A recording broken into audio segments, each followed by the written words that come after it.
Welcome to Back Bay Bistro here at beautiful Newport Dunes. Today, we're going to show you how to cook a great New York steak. Not much says summer like a great New York steak on a home barbecue. So today, instead of cooking the New York steak on a professional grill, we're going to use a home grill. So it's a little bit more convenient for everybody. You'll get to say the same thing that we do. First things first, you want to cook the steak on a hot grill. Very first thing you do is turn the grill on. New York steak. There's a couple different methods of a New York steak. One, you want to purchase the best quality New York steak you can. A select, don't buy it. Most of the steaks in the world are choice and higher. Higher meaning Angus, prime, Kobe. What we have today is prime. Some of the ways you check for this, which I'll cut down in a second. First off, a full New York strip. You want to cut a piece.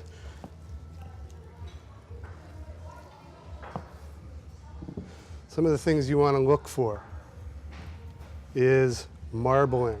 Marbling is flavor. When you go to the market and you see a New York in the cabinet that's perfectly maroon, not a single white specks in it, that's not good.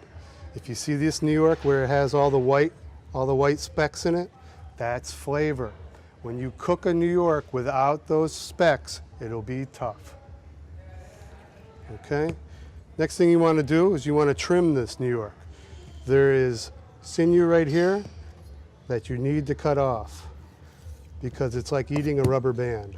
Cut the fat on the tail part. You want to cut that. And along the back side, you want to trim it just a little bit. So then you have a New York. New York steak. You see these beautiful marbling? Some of the tricks it's going to create flavor. New York steak. Some of the tricks, you want a great rare steak, you take it from your refrigerator, set it on the counter, 5 minutes, season it, cook it. You want the center to be cold, it'll make a perfectly rare steak. If you want a well-done steak, my oldest daughter ate well-done steaks for years. As a chef, it killed me to try to do that. But what's the easiest way to cook a New York steak well done? Let your steak sit out. You let it get to room temperature. If it's cold, you will never get the center of it cooked fully without the outside getting dried out. So if you want to cook a well-done steak, God forbid, but if you want to cook a well-done steak, let it sit out for 20 minutes to 30 minutes and let it get to room temperature. Now that we have our steaks cut, we want to season it. Many people season it with a lot of different things. I personally like it simple, so you can still taste the great flavor of the meat. Salt, black pepper, and granulated garlic. That's what we use. Very simple, very straightforward. Also, when you take your steak out, to let it sit for a few minutes. Season it then. Don't wait. It'll be fine. You'll season it. It'll be nice. It'll get in.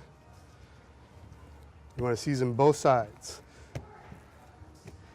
Also with seasoning, you can season it after, but you want to put a little bit of salt on it. There's a couple of things that definitely need salt. Red meat needs salt. Tomatoes need salt. Potatoes need salt. All three of which we're going to do today. Now that we have these seasoned, the grill has been on for quite a while. The grill is over 600 degrees because we preheated it. Very, very big secret to cooking a perfect steak is to preheat your grill. If you don't, you're going to get really inconsistent amount of cooking. You'll get the outside of it, it'll be cooked, the inside of it won't. And then with the way the heat is, you'll get the center of it cooked and you won't be able to get any temperatures on it. All right, that being said, we have a couple other dishes that go with this today. So we're going to set this aside for a minute and let them get a little bit room temperature. We are going to do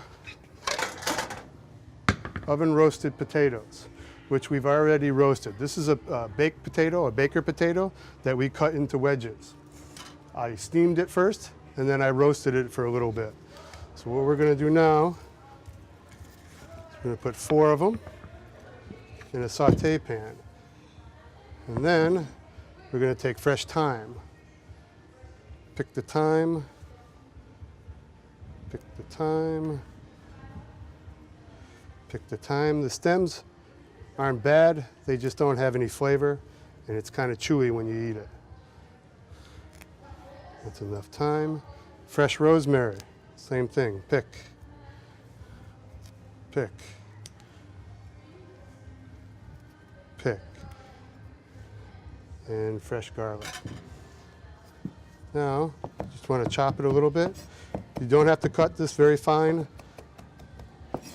but you do definitely want to cut it. If you don't cut it, it won't release all of the flavors. Put it on top of your potatoes. Take the garlic, very coarse chop on the garlic. Put it also on that. We have extra virgin olive oil. Put it on. And then we have truffle oil. Truffle oil you can get in any market, any specialty market, Gelson's, Whole Foods, you can get. It adds a tremendous amount of flavor. Put that on. And again, season it with a little salt and pepper. You want to toss it. Make sure everything gets seasoned. And then put it right on the grill. Because we pre-cooked this, you really just want to heat these up, get a little bit more color, let the garlic get some flavor, let that come out, let the herbs and everything come out also. Next, we're going to do a stuffed tomato. The tomato, welcome to summer. This is an heirloom tomato. Heirloom tomatoes are the top of the best of the tomato that you can get. Funky colors, great flavor, a lot more natural sugars inside the tomato, a lot more flavor, a lot more heartiness to it in the flavor of a tomato. So what you want to do is we're going to cut the top of it. Pull the top off. And we're going to cut around and hollow the tomato out. This you can also save for a sauce, a salsa, anything that you want. I would not suggest throwing it away. There's plenty of great uses for it. Take a spoon and just scoop the rest of the inside out.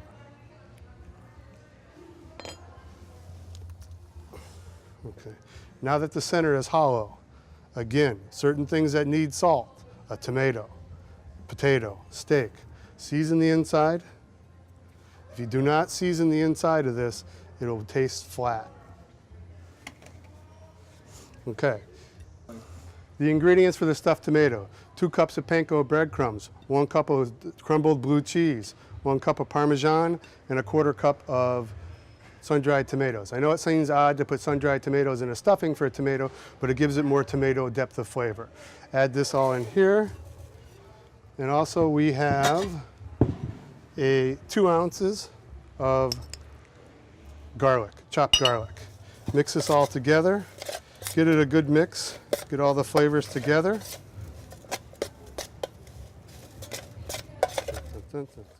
It's all mixed with the panko breadcrumbs, the crumbled blue cheese, the Parmesan, the chopped garlic, and the sun-dried tomatoes. Now we're going to stuff the tomato. We take the tomato, put it in a saute pan, and stuff the tomato. Be generous with this. This you don't want to pack. Don't pack. You want to kind of keep it nice and loose. The harder you pack it, the longer it'll take to cook, and the less that the cheese will melt and get in. So then we want to take a little bit of olive oil, drizzle the olive oil all on top. Extra virgin olive oil, buy good olive oil. And then again, put it right in the grill. And as these are cooking, you can see the color that's already kind of gotten onto this. Smells phenomenal. Okay. Now that everything is ready for the steaks, a secret, which is not the safest, not the smartest thing to do, but you want to take a towel, put some oil on it, take your grill, and wipe it on the grill. This, first off, will not make the steak stick. It'll also give it nice sear marks on it. Your grill, notice how clean the grill grates are? The grill grates should be clean. The whole inside of this should be clean. It creates better heat. It creates better heat distribution. Now that the grill has been seasoned with oil, now it's time to put the steaks on. Remember, the steaks have been seasoned. The temperature of this steak still is cool. It's not warm, it's not hot, but it is still cool. This will produce a perfect medium rare steak. And if you can hear the sizzle, sizzle is important. If you don't get the sizzle, you're not going to get a correct steak.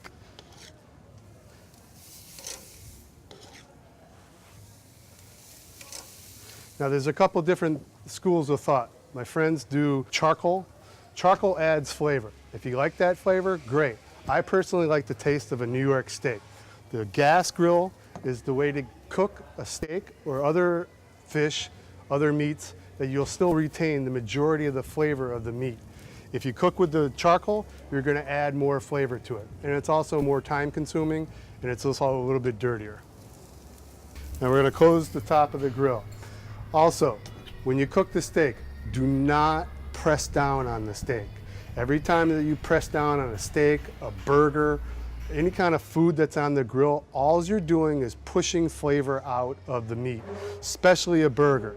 A burger is cooking and you're pressing it, you're pressing all the juice out, and now it's going to get much drier, a lot less flavorful, and it's not really good to do.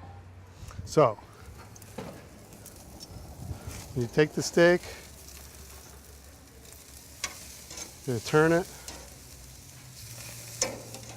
Now when we turn it, we have nice beautiful marks on the steak. Because we season the grill, these are the marks that you get.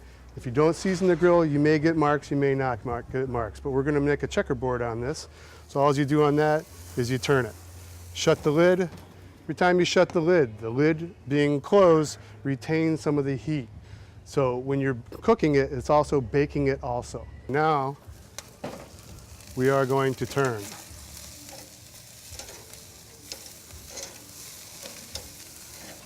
Now once you flip these, you still want to cook the steaks on the same amount of time on each side. Again, we cooked this on 3.5 minutes on one side. We're going to cook it at 3.5 minutes on the other side. 7 minutes total. Should have a perfect medium rare steak.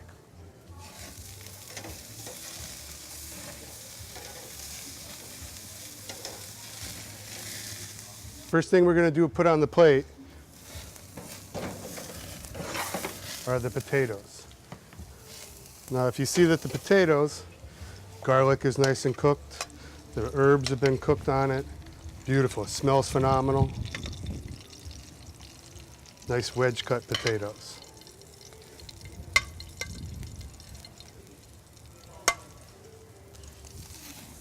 And at the end of this, we are going to put a little bit of the oil on top. You don't want to put it on until you have everything on the plate. Then we're going to take the New York steak, put it on the plate, nice and medium rare.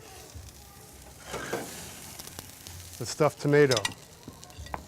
As you can see the tomato, the cheeses have been melted, the blue cheese, the Parmesan cheese, nicely melted. The outside of the tomato is nice and warm. This, again, you don't want to overcook. If you overcook this, the tomato now will fall apart. Now you take the tomato, put it on the plate, like this.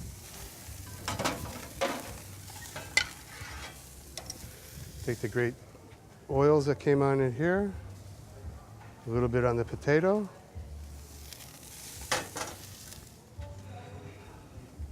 On our plate, our beautiful wedge cut potatoes with truffle herb oil, beautiful medium rare steak that's been seasoned with salt, black pepper, granulated garlic, our heirloom tomato that's been stuffed with Parmesan cheese, blue cheese, panko breadcrumbs, garlic, basil, sun-dried tomatoes, roasted in the oven. We roasted all of this and cooked all of this inside this grill. Very simple, very straightforward. This is how we do it here at Back Bay Bistro at beautiful Newport Dunes.